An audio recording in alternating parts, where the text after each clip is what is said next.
আসসালামু আলাইকুম, welcome to হালকেনস্টাইন।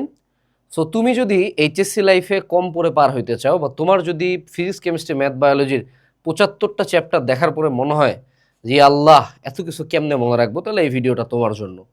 এই ভিডিওতে আমি তোমাকে ফিজিক্স কেমিস্ট্রি ম্যাথ বায়োলজির কিছু চ্যাপ্টার সিলেক্ট করে দিব, হাতে গোনা কয়েকটা করে চ্যাপ্টার, পার সাবজেক্ট ৫ থেকে ৬টা করে। যেই ৫ থেকে ৬টা করে চ্যাপ্টার পড়লেই তোমার টেস্ট বলো, ইয়ার ফাইনাল বলো বা এইচএসসি পরীক্ষা বলো কভার হয়ে যাবে। সো ভিডিওটার টাইটেল হলো যে এইচএসসি লাইফে যে চ্যাপ্টারগুলো বাদ দিতে পারো। যদিও এটা একটা ক্লিক বেট, এই ভিডিওর শুরুতে আমি বলে রাখি যে এইচএসসি লাইফে কোনো চ্যাপ্টার বাদ দেওয়া যাবে না, বাদ দিতে হবে ইন এ ওয়ে এখান থেকে আমি অ্যান্সার করব না, এখান থেকে আমি সিকিউ অ্যান্সার করব না, কিন্তু এমসিকিউ এর জন্য আমাকে সব কিছুই পড়তে হবে, আবার অ্যাডমিশনের জন্য আমাকে সবই পড়তে হবে। বাট হ্যাঁ, এই চ্যাপ্টারগুলো আমরা কম পড়ব। একটা চ্যাপ্টার সিকিউ অ্যান্সার করার জন্য পড়া, আর একটা চ্যাপ্টার হলো জাস্ট জানার জন্য বা পারার জন্য পড়া, is totally different ball game. So এই ভিডিও থ্রুতে এটাই বলে রাখি যে তুমি সব চ্যাপ্টারই পড়বা, রিডিং দিবা, থিওরি বুঝবা, সব করবা, বাট আমি যে চ্যাপ্টারগুলো দাগাই দেবো এগুলো ম্যান্ডেটরিলি পড়বা, বাকিগুলা কম পড়লেও হবে। ওগুলা থেকে সিকিউ আসলে আমরা অ্যান্সার করব না। আচ্ছা, সো আমরা চলো শুরু করি। আমরা শুরু করব অ্যাজ অলওয়েজ আমাদের ফিজিক্স দিয়ে। ফিজিক্স ফার্স্ট পার্টের প্রথম যে চ্যাপ্টারটা ভৌত জগত পরিমাপ, এটা পড়ার কোনো যৌক্তিকতা নাই, এটা একদম সুন্দর মতো বাদ দিয়ে দিবা, শুরুতেই লাল সালাম দিয়ে বাদ। দ্বিতীয় যে চ্যাপ্টারটা ভেক্টর পড়তে হবে, গতিবিদ্যা পড়তে হবে, নিউটনীয় বলবিদ্যা পড়তে হবে, কাজ ক্ষমতা শক্তিও পড়তে হবে, মহাকর্ষ অভিকর্ষ পড়তে হবে। এইখান থেকে তুমি বাদ দেওয়ার মতো একটা চ্যাপ্টার হলো পদার্থের গাঠনিক ধর্ম। যদিও কোশ্চেন ইজি হয়, but the chapter is very big, so এটা তুমি স্কিপ করে যাওয়ার ইচ্ছা রাখতে পারো। এরপরে পর্যায়বৃত্ত গতি, হ্যাঁ এটা মোটামুটি ইজি কোশ্চেন হয়, ছোট চ্যাপ্টার পড়তে হবে। তরঙ্গ তুমি টোটালি বাদ দিতে পারো, তরঙ্গ থেকে কোশ্চেন অনেক বছর যাবতই করে নাই, এখন করলেও চ্যাপ্টারটার থিম অনেক বড় আর কি। আর কি আদর্শ গ্যাস ও গ্যাসের গতিতত্ত্ব, এটা কেমিস্ট্রির পরিবেশ রসায়ন নিয়ে আমরা পড়বো। So you can skip this in first part. So first পার্টে আমরা টোটাল 10টা চ্যাপ্টারের মধ্যে 4টা চ্যাপ্টার বাদ দিলাম, 6টা চ্যাপ্টার রাখলাম। ইনশাল্লাহ যদি পরিস্থিতি ভালো থাকে আমরা এই 6টা চ্যাপ্টার থেকে অ্যান্সার করে আসবো। উল্লেখ্য যে এখানে যে 6টা দেওয়া আছে এর মধ্যে আবারও কাটছাট করিস না বাবা, নাহলে পুরাই ধরা খাওয়া যাবে। চলে আসি সেকেন্ড পেপার। সেকেন্ড পেপার কিন্তু নিঃসন্দেহে ফার্স্ট পার্টের দিক থেকে, থিওরিগত দিক থেকে অ্যাটলিস্ট 2x বড়, সাইজে বড়, বইটা দেখলেই বুঝবা তুমি। সো এখানে সিলেকশনটা খুবই ইম্পর্টেন্ট। প্রথমত তাপগতিবিদ্যা, এটা আমাদেরকে পড়তে হবে, এটা একদম মানে পিওর বেসিক একটা চ্যাপ্টার। স্থির তড়িৎ পড়তে হবে। আমি চাই যে তুমি চলতড়িৎ স্কিপ করো। হ্যাঁ, যদি এখানে স্থির তড়িৎ অ্যান্সার করবা না চলতড়িৎ, যে কোনো একটা তুমি স্কিপ করবা। ইন এ ওয়ে যেটাতে তুমি গুড, তোমার যদি স্থির তড়িতের সূত্র বেশি মনে থাকে দেন ওকে স্থির তড়িৎ, যদি চলতড়িতের সার্কিট সলভিং এ ইউ আর গুড, দেন তুমি চলতড়িৎ পড়বা, ঠিক আছে। এরপরে স্থির তড়িতের চৌম্বক ক্রিয়া ও চৌম্বকত্ব, তড়িৎ চৌম্বক আবেশ ও পরিবর্তী প্রবাহ, এই দুইটার মধ্যে এই সেকেন্ড চ্যাপ্টারটা কোনো কামের না, কোশ্চেন খুবই কম আসে। সো এই সেকেন্ড চ্যাপ্টার তড়িৎ চৌম্বক আবেশ ও পরিবর্তী প্রবাহ আমরা এটা স্কিপ করতে পারি, আমরা প্রথম চ্যাপ্টারটা দিব, ঠিক আছে। এরপরে চলে আসলো জ্যামিতিক আলোক বিজ্ঞান, ভৌত আলোক বিজ্ঞান। এর মধ্যে আমি নিঃসন্দেহে ভৌত আলোক বিজ্ঞানকে আগে রাখবো, নট জ্যামিতিক আলোক বিজ্ঞান, ঠিক আছে।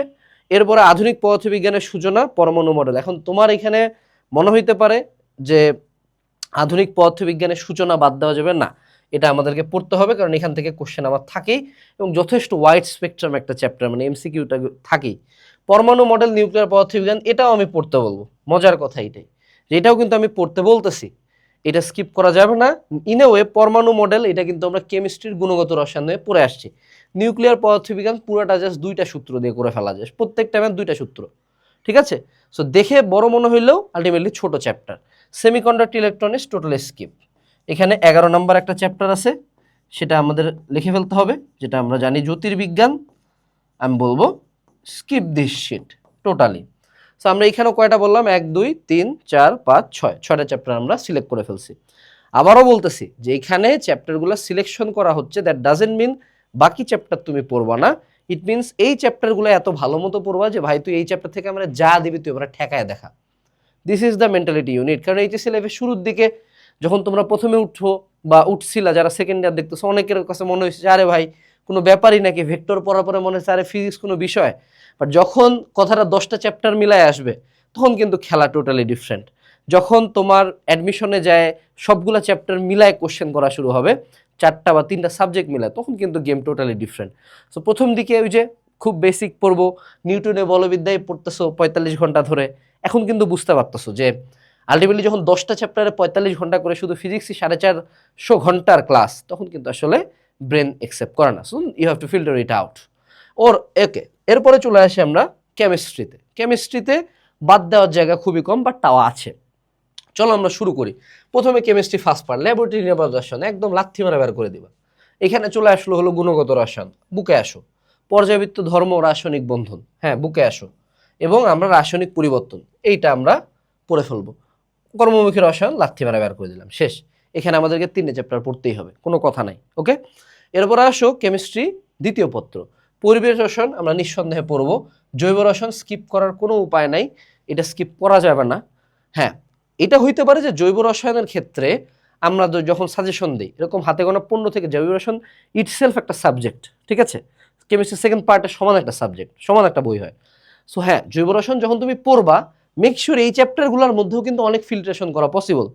মানে ধরো জৈব রসায়নের মধ্যে আমি যদি তোমাকে বলে দিই যে বেঞ্জিন বলের ওরিয়েন্টেশন তোমার আসবেই, অর্থ প্যারামিটার নির্দেশক আসবে, SN1 SN2 আসবে, এই যে আমি যেগুলো টপিক বললাম এগুলোর মধ্যে থেকে কোশ্চেন চলে আসে।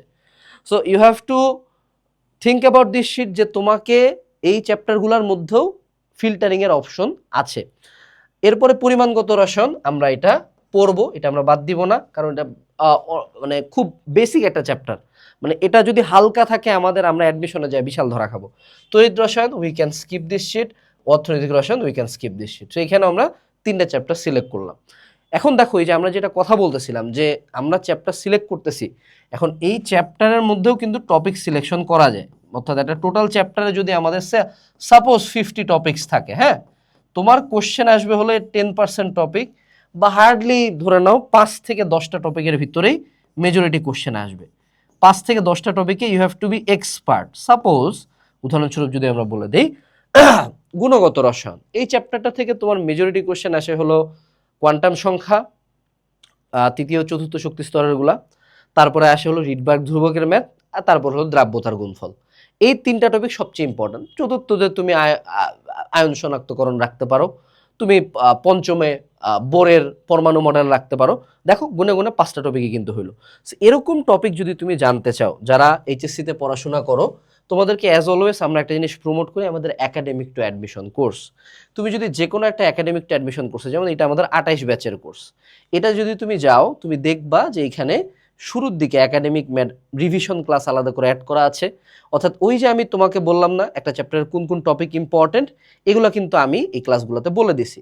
অর্থাৎ আমাদের প্রথমে একাডেমিক বেসিক ক্লাসের সাথে সাথেই কিন্তু একাডেমিক রিভিশন ক্লাসগুলো থাকে, যে একটা স্টুডেন্ট একদম শর্ট ফর্মে কেমনে পড়বে। এরপরে ম্যাটেরিয়ালসের মধ্যে কিন্তু আমাদের একাডেমিক অ্যানালাইসিস মেগাবুকে কিউএনএ এইচএস সাজেশন দেওয়া থাকে, ওখানে বিগত বছরের বোর্ড অ্যানালাইসিস করে বলে দেওয়া যায় যে একটা চ্যাপ্টারের কোন কোন টপিক ইম্পর্টেন্ট। সো এই কোর্সটা যদি তুমি নাও, তুমি সুন্দর মতো যেমন অ্যাপে বসে ক্লাস করতে পারবা, কয়েক ধাপের ক্লাস পাবা, অর্থাৎ academic class, revision class, test paper solving class, math solving class, অ্যাডমিশনের question bank solving class, even অ্যাডমিশনের ক্লাসও পাবা। সেই সাথে তুমি এখানে এক্সামস পাচ্ছ, প্রত্যেকটা ম্যাটেরিয়ালস পাচ্ছ, এবং তার পরবর্তীতে তুমি আমাদের অ্যাপে বসে ক্লাস করতে পারবা। সো এই সেম ফিচার কিন্তু যেমন 28 ব্যাচের আছে, ঠিক তেমনি আমাদের 27 ব্যাচেরও আছে, কিন্তু 27-এর রিভাইভেও কিন্তু আছে। সো হাজার হাজার স্টুডেন্ট এই কোর্সটাতে কিন্তু এনরোল করে, জাস্ট সো যে তাদের কাছে এত সুন্দর সুন্দর ফিচারগুলো তারা পায়।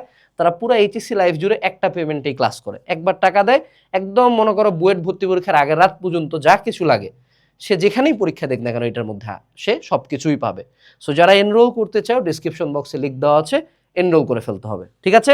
বর্তমানে একটা কুপন চলতেছে কামব্যাক 27, 27-এর জন্য আর 28-এর জন্য কামব্যাক এইচএসসি 28 কুপন আছে 40% ডিসকাউন্টের জন্য। আর যদি তোমার মনে হয় যে রিভিউ কেমন হবে, কি কি ভালো হবে না খারাপ হবে, জাস্ট ফেসবুকে লিখে সার্চ দিবা হালকেনস্টাইন এইচএসসি 27 আর এইচএসসি 28, দুইটা ফেসবুক গ্রুপ আছে, জয়েন দিয়ে ভিতরের মধ্যে একটু দেখিও যে পোলাপান কি নিয়ে কথা বলতেছে কোর্সের, ঠিক আছে? ওকে, চলো আমরা আমাদের ক্লাসে ব্যাক চলে যাই। সো এইটা গেল আমাদের কেমিস্ট্রি। এর পরবর্তীতে আমাদের চলে আসতে হবে ম্যাথে। ম্যাথের ক্ষেত্রেও আমাদের ম্যাট্রিক্স নির্ণায়ক, এটা ভাই গোটেড। আমি ভেক্টর স্কিপ করতে বলবো, অবাক হয়েও না, কারণ এই ভেক্টরটার সাথে আমাদের ফিজিক্সের ভেক্টরের একটা বড় কানেকশন আছে। সো যদি কেউ ফিজিক্সের ভেক্টর ভালো মতো পড়ে, তার ম্যাথের ভেক্টর না পড়লেও হয় বা কম পড়লেও চলে। এরপরে চলে আসলো সরলরেখা, এটা আমাদেরকে পড়তে হবে। This is one of the basic chapters. বৃত্ত উই ক্যান স্কিপ দিস, বিন্যাস সমাবেশ টোটালি স্কিপ, ত্রিকোণমিতিক অনুপাত টোটালি স্কিপ, সংযুক্ত কোণের ত্রিকোণমিতিক অনুপাত, এটা হলো মানে একদম পিওর বেসিক চ্যাপ্টার, পড়তেই হবে, কোনো কথা নাই। ফাংশনের লেখচিত্র স্কিপ। এখন আসলো অন্তরীকরণ না যোগজীকরণ। এই জায়গায় তোমাকে যেটা ডিসাইড করতে হবে যে ভাই আমি কোথা থেকে বেশি অ্যান্সার করতে পারবো, অর্থাৎ you have to look at your strength and weakness. কেউ অন্তরীকরণে ভালো, কেউ যোগজীকরণে ভালো। So you have to find out তুমি কোনটাতে ভালো। আমি personally I was strong at differentiation, so আমি অন্তরীকরণ পড়ছিলাম, যোগজীকরণ বাদ দিছিলাম। এটা আসলে ভাইস ভার্সা, প্রত্যেকের জন্য ডিফারেন্ট। ওকে, এবার চলে আসলো আমাদের দ্বিতীয় পত্র। দ্বিতীয় পত্র আমি বলবো তুলনামূলক ফার্স্ট পেপারের চেয়ে ম্যাথের ক্ষেত্রে ইজিয়ার। শুনে রাগ করিও না, কারণ দ্বিতীয় পত্রের থিওরিগুলো অনেকগুলা বেসিক আসবে হলো ফার্স্ট পেপার থেকে। যেমন প্রথম যে চ্যাপ্টারটা বাস্তব সংখ্যা অসমতা, টোটালি স্কিপ। কিন্তু হ্যাঁ, জটিল সংখ্যা আমরা পড়বো, কোনো কথা নেই, জটিল সংখ্যা আমাদেরকে পড়তেই হবে। হ্যাঁ, এরপরে হলো বহুপদী সমীকরণ, বহুপদী সমীকরণ, এই জায়গায় আমাদেরকে অবশ্যই পড়তে হবে, এটা ইম্পর্টেন্ট। কণিকের ক্ষেত্রে কণিক আমরা স্কিপ করব, বাট কণিক আমরা পার্শিয়ালি স্কিপ করব।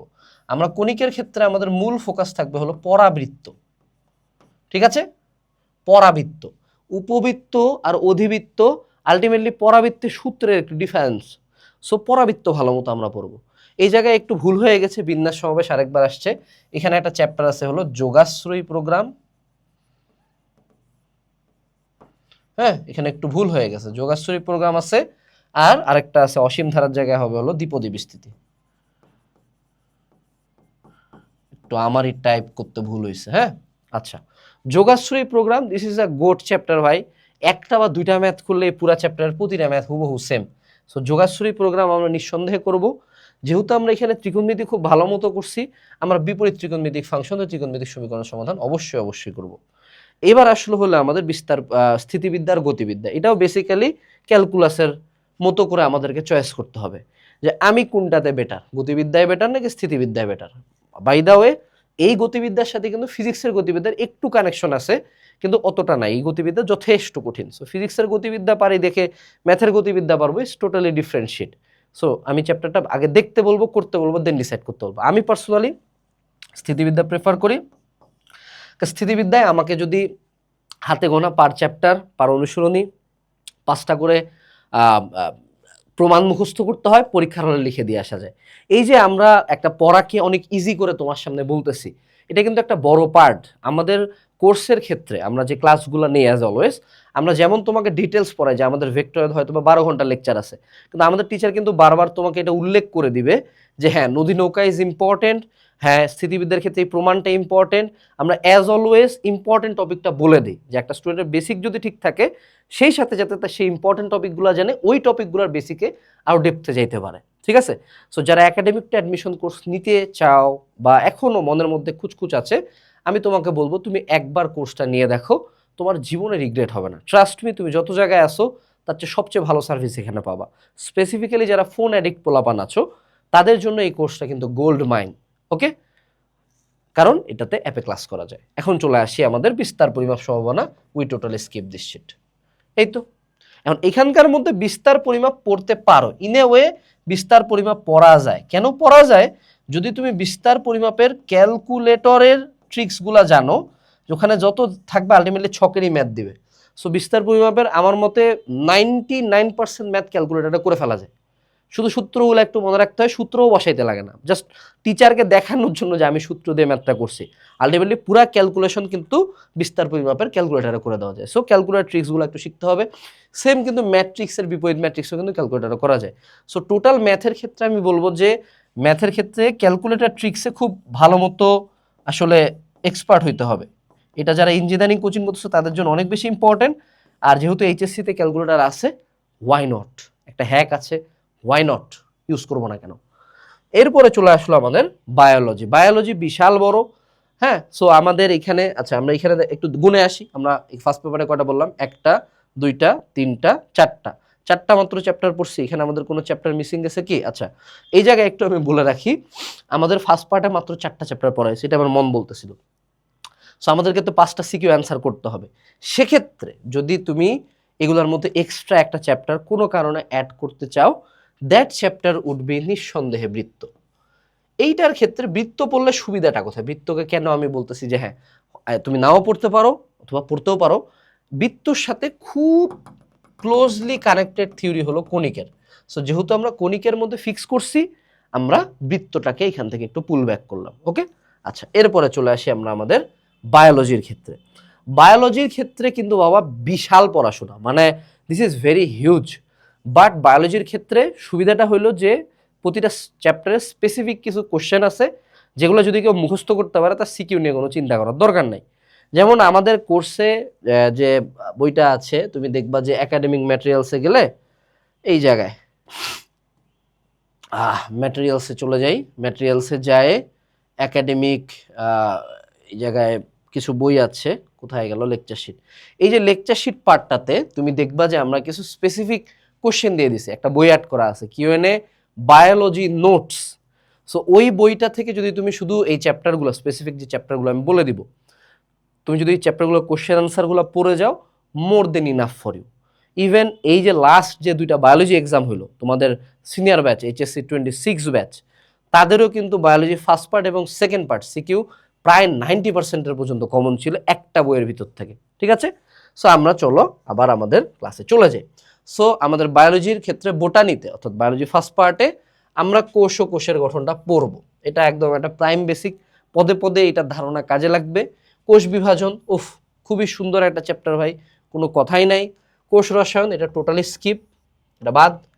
অণুজীব, শৈবাল, ছত্রাক, এগুলা তুমি পড়তে পারো, বাট আমি personally I hate this sheet. Specifically অণুজীব যদি কারো প্রেফারেন্স থাকে ডাক্তার হওয়ার, পড়তে পারো, সমস্যা নাই। কিন্তু শৈবাল ছত্রাক ভাই, এটার মতো জঘন্য চ্যাপ্টার, নিকৃষ্ট চ্যাপ্টার হয় না। মানে পড়বা ঠিকই, কিন্তু অ্যান্সার করবা না, সিকিউ অ্যান্সার করবা না। এরপরে ব্রায়োফাইটা, ট্রেডোফাইটা, ওফ, সুন্দর চ্যাপ্টার। প্রোথ্যালাস, প্রোথ্যালাসের গঠন আসবেই। এরপরে নগ্নবীজি, আবৃতবীজি, এইটা আমরা স্কিপ করা সাজেস্ট করি। ঠিক আছে, মানে পড়বো কিন্তু সিকিউ অ্যান্সার করবা না। টিস্যু ও টিস্যু তন্ত্র, এটা পড়তে হবে, এটা পড়তে হবে ইন এ ওয়ে, এটার ধারণা অনেক জায়গায় কাজে লাগবে। ওকে, এরপরে আসো উদ্ভিদ শরীরতত্ত্ব, কোনো কথাই নেই, বাদ। তোমার কাছে মনে হইতে পারে শরীরতত্ত্বের মধ্যে একটা চ্যাপ্টার বাদ দিলাম, বাবা শরীরতত্ত্ব এত কঠিন, মানে যে পরিমাণে আমরা এফোর্ট দিই চ্যাপ্টারটার উপরে, ওই অনুপাতে কোশ্চেন অ্যান্সার করা টাফ। মানে C3 C4 চক্র মুখস্থ করা প্রায় হিউম্যানলি ইম্পসিবল হয়ে যায়। গ্লাইকোলাইসিসটা পর্যন্ত পারা যায়, কিন্তু বাকিগুলা ইজ রিয়েলি টাফ। এরপরে চলে আসলো উদ্ভিদ প্রজনন। তোমার কাছে মনে হইতে পারে যে আমি এইটা বাদ দিতে বলবো, না, আমি উদ্ভিদ প্রজনন পড়তে বলবো, এটা তুলনামূলক ইজিয়ার উদ্ভিদ শরীরতত্ত্ব হচ্ছে, নগ্নবীজি আবৃতবীজি উদ্ভিদের চেয়ে। তারপরে পড়তে হলো জীব প্রযুক্তি, ভাই এটাতে ভাই আসবে আমার রিকম্বিনেন্ট ডিএনএ প্রযুক্তি আর টিস্যু কালচার, 2টা কোশ্চেন আসেই, খুব সুন্দর চ্যাপ্টার। এরপরে জীবের পরিবেশ বিস্তার ও সংরক্ষণ গেল। তাহলে আমরা এখানে কয়টা করলাম, 1 2 3 4 5 6, 6টা চ্যাপ্টার করলাম, আমাদের মোর দেন ইনাফ ফর আস ইনশাআল্লাহ। এখন আসি জুওলজি বা বায়োলজি সেকেন্ড পেপারের ক্ষেত্রে। এখানে আমাদের প্রাণীর বিভিন্নতা ও শ্রেণীবিন্যাস, সেটা আমাকে পড়তে হবে, এটার কোনো ব্যত্যয় নাই, এটা প্রথম চ্যাপ্টার, এটার বেসিক অনেক জায়গায় কাজে লাগবে। প্রাণীর পরিচিতির মধ্যে আমি বলবো শুধুমাত্র ইউরিড, হাইড্রা, বাকি 2টা ইউ ক্যান স্কিপ। এরপরে পুরাটা মানব দেহ রিলেটেড আলোচনা, মানব দেহের মধ্যে পরিপাক ও শোষণ আমরা পড়ব, রক্ত ও সংবহন আমরা পড়ব, শ্বসন ও শ্বাসক্রিয়া পড়ব, বর্জ্য নিষ্কাশন, এই 4টা আমাকে পড়তে হবে। 4টা সিকিউগুলা খুবই সুন্দর সুন্দর এবং ইজিলি বোঝা যায়, ইজিলি লেখা যায়। এরপরে চলন ও অঙ্গচলন, আটার ফাকিং বুলশিট একটা চ্যাপ্টার, জঘন্য। সমন্বয় নিয়ন্ত্রণ, বিশাল বড় জঘন্য একটা চ্যাপ্টার। মানব জীবনের ধারাবাহিকতা, কোশ্চেনই আসে না। মানব প্রতিরক্ষা, কোশ্চেনই আসে না। জিনতত্ত্ব, বিবর্তন আর প্রাণীর আচরণ আগে আমরা বাদ দিয়ে দিই, এটা বাদ, এটা কোনো দেখারই দরকার। এটা যদি মানে ইভেন যদি জীবনে রিডিংও না পড়ো তাও সমস্যা হয় না, এরকম একটা চ্যাপ্টার। এখন জিনতত্ত্ব বিবর্তন নিয়ে কথা আছে, যারা আমরা ম্যাথে মোটামুটি ভালো, ঠিক আছে, বিবর্তন থেকে কোনো কোশ্চেন আসে না মেজরিটি অফ দ্য টাইম, ঠিক আছে, সিকিউ আসে না। জিনতত্ত্ব থেকে তোমাকে ওই চেকার বোর্ড মিলাইতে, ওই 6 কাট করে XY মিলাইতে লাগে না, ওইটা। সো যদি কেউ ম্যাথে ভালো থাকে তার কাছে এই চ্যাপ্টারটা তুলনামূলক ইজিয়ার হবে, ঠিক আছে। আর যদি কারো মনে হয় যে না আমি মেডিকেল এন্ডেই বেশি যাইতে চাই, আমার ম্যাথ খুব একটা ভালো লাগে না, তাইলে জিনতত্ত্ব বিবর্তন স্কিপ করতে পারো, ঠিক আছে। সো এই দিয়ে আমরা কিন্তু যদি জিনতত্ত্ব বিবর্তন নাও ধরি, তাও কিন্তু আমাদের টোটাল 6টা চ্যাপ্টার উপরে হয়ে যায়। সো এটাও কিন্তু অ্যান্সার না করার মতোই অবস্থানে চলে যায়। আচ্ছা, এখন ভিডিও শেষেও আমি তোমাকে আবারও একটা কথা খেয়াল করাই দিই, আমার এই ভিডিওর উদ্দেশ্য এইটা না যে তুমি এই চ্যাপ্টারগুলো পড়বা না, বাবা তুমি এই চ্যাপ্টার জান দিয়ে পড়বা, ভালো মতো পড়বা, বুঝবা, ক্লিয়ার করবা, মুখস্থ করবা, কিন্তু আমি যে চ্যাপ্টারগুলো দাগাই দিলাম, মাঝে মধ্যে এমন হয় না যে টেস্ট পরীক্ষা বা এইচএসসি পরীক্ষার আগে কুল কিনারাই পাচ্ছি না যে এতগুলা চ্যাপ্টার একদিনে কেমনে পড়বো বা কি রিভাইজ দিয়ে যাব, কি থেকে অ্যান্সার করলে বেটার কোশ্চেন পাওয়া যাবে, ইজিয়ার কোশ্চেন্স পাওয়া যাবে, সেক্ষেত্রে এই চ্যাপ্টারগুলা প্রেফারেন্স রাখবা। এই চ্যাপ্টারগুলো ডিটেলসে, যেমন কোর্সের ভিতরে আমাদের একাডেমিক টু অ্যাডমিশনের স্টুডেন্টই আমার ভিডিও দেখো বেশি, কোর্সের ভিতরে একাডেমিক ক্লাসগুলো করবা, দেন রিভিশন ক্লাসগুলো করবা, দেন ফিজিক্স কেমিস্ট্রি বা ম্যাথ হইলে ম্যাথ সলভিং ক্লাসগুলো করবা। আর যদি সময় পাও, যদি if you get extra time, তুমি চাইলে টেস্ট পেপার সলভিং ক্লাসগুলো করো, বাট প্রথম 3টা পার্ট অবশ্যই 3 ধাপের ক্লাস করে ফেলবা, ঠিক আছে, যাতে তোমার টপিকের ডেপথগুলো খুব ভালো মতো ক্লিয়ার হয়। সো ভিডিওটা মনোযোগ সহকারে দেখার জন্য অনেক অনেক ধন্যবাদ। Best of luck, tata.